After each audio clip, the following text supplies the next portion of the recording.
like the last days of the dinosaurs. Aston Martin's $294,950 Vanquish S is one of a handful of extant Tyrannosaurus Rex. Few big-capacity naturally aspirated engines still bellow rage at the world in general. So, 6 liters, 12 cylinders, 48 valves, and no turbos, hurrah! Well, as long as you're not buying the gas.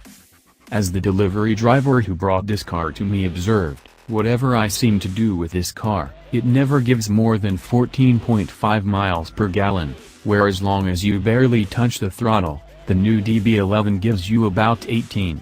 Aston's DB11, which debuted this year with a fresh chassis, powertrain architecture that will eventually underpin a new car with the Vanquish nameplate, is twin-turbocharged. The Vanquish S, with its extra power, is decidedly not. It's the off-duty moments that stymie gas mileage for naturally aspirated mills like the one in this car.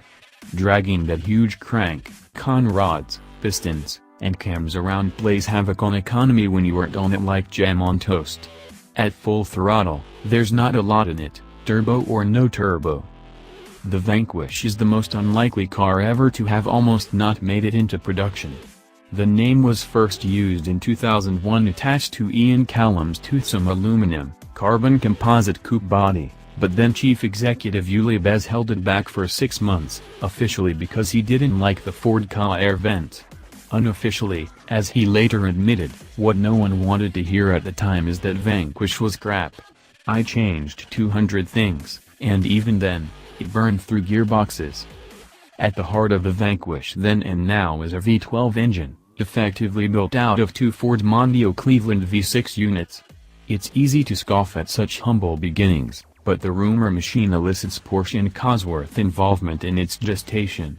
First introduced in the 1999 DB7 V12 Vantage, the engine was then tuned to 460 horsepower for the 2001 Vanquish, which also debuted Aston's bonded and riveted VH platform chassis. Over 2,500 of these amazing cars were sold in standard and, from 2004, S forms, though its robotized manual transmission was problematic. As Richard Perry Jones, Ford's then chief engineer said, there was nothing wrong with that car that a good manual transmission wouldn't have solved. Production of the Mark I Vanquish ceased in 2007, and while its DBS replacement was more reliable, it never recaptured the Vanquish's glamour quotient. Star of James Bond films and the Italian Job remake, and name-checked in lyrics by Lil' Kim and the Pussycat Dolls. Aston Martin took some time about its revival in 2012, with Marek Reichmann's all-carbon fiber coat.